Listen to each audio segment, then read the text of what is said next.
kelas IPA 1. Di sini saya akan memperlihatkan video tentang penjelasan larutan penyangga. Selamat menyaksikan.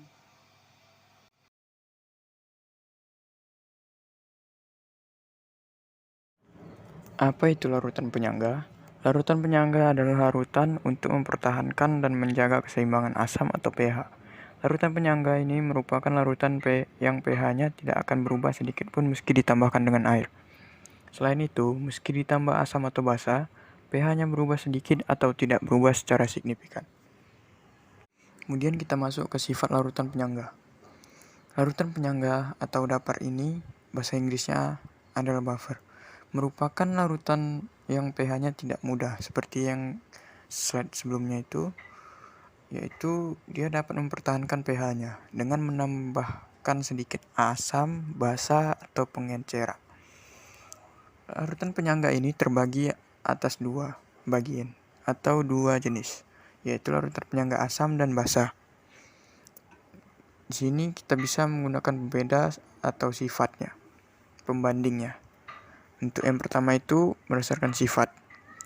Kita tahu kalau asam itu sudah pasti sifatnya itu dia kering atau bisa dibilang asamnya itu atau bisa dibilang pH-nya itu kurang dari 7. Sedangkan untuk basa sendiri sifatnya pasti basah, yaitu pH-nya di atas dari 7. Kemudian ada komponen untuk penyangga asam itu terdiri atas asam lemah dan basa konjugasi. Untuk penyangga basa itu terdiri basa lemah dan asam konjugasi. Kemudian ada contohnya di sini untuk larutan asam. Untuk penyangga asam itu ada larutan asam asetat atau CH3COOH dan ion asetat CH3COO-. Untuk larutan penyangga basa itu ada larutan amonia atau NH3 dan ion amonium atau disebut NH4-. Kemudian ada cara membuatnya. Untuk penyangga asam itu cara membuatnya satu dengan cara mencampurkan asam lemah dengan garamnya atau basa konjugasinya. Yang kedua, mencampurkan asam lemah dengan suatu basa di mana jumlah asam lemah yang dicampurkan itu takarannya lebih. Selanjutnya itu penyangga basa. Cara membuatnya itu yaitu dengan cara mencampurkan basa lemah dengan garamnya atau asam konjugasinya. Yang kedua, mencampurkan basa lemah dengan suatu asam di mana jumlah basa lemah yang dicampurkan itu berlebih. Selanjutnya, kita masuk ke peran larutan penyangga. Yang pertama ada penyangga pada darah. Komponennya ada asam H2CO3 atau asam karbonat dan basa konjugasi HCO3- atau ion bikarbonat. Kemudian perbandingan konsentrasinya bisa kita lihat di sini. H2CO3 dan konsentrasi HCO3 sama dengan 1:20, yang berarti dia mempertahankan pH darah pada kisaran 7,35 hingga 7,4. Selanjutnya ada penyangga pada cairan intraseluler. Komponennya itu ada asam H2PO4- atau ion dihidrogen fosfat dan basa konjugasi HPO4- atau bisa disebut ion monohidrogen fosfat. Kemudian berfungsi mempertahankan pH cairan intraseluler sekitar 7,2. Selanjutnya penyangga pada air ludah. Ada komponen asam H2PO4- atau ion dihidrogen fosfat dan basa konjugasi HPO4- atau ion monohidrogen fosfat.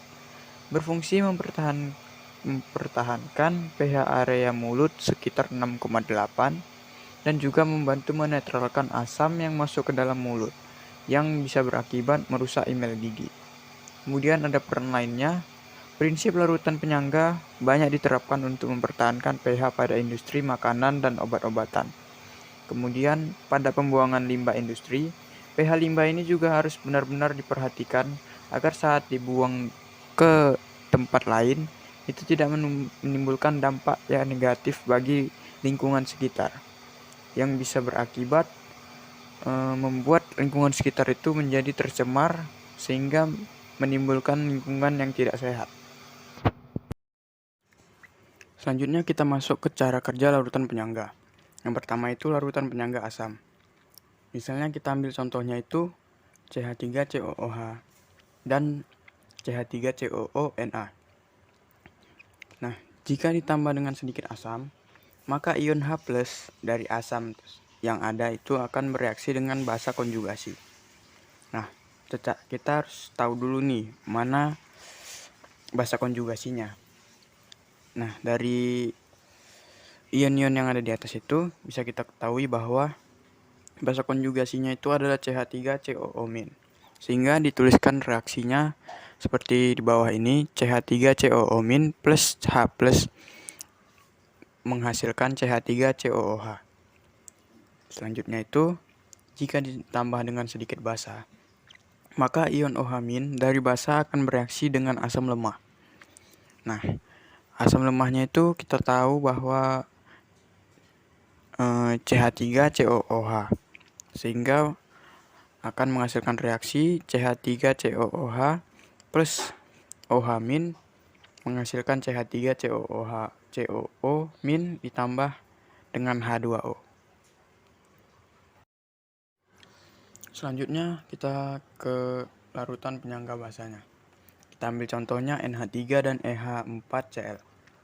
Nah, jika ditambah dengan sedikit asam, maka ion H+ dari asam akan bereaksi dengan basa lemah, sama seperti yang tadi juga.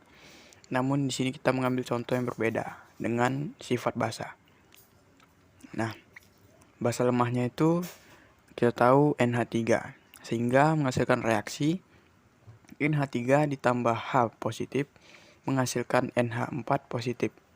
Selanjutnya, jika ditambah dengan sedikit basa, maka ion OH- dari basa akan bereaksi dengan asam konjugasi. Asam konjugasinya kita tahu bahwa NH4 positif. Nah, kemudian akan menghasilkan reaksi sebagai berikut. NH4 positif ditambah dengan OH- menghasilkan NH3 ditambah H2O.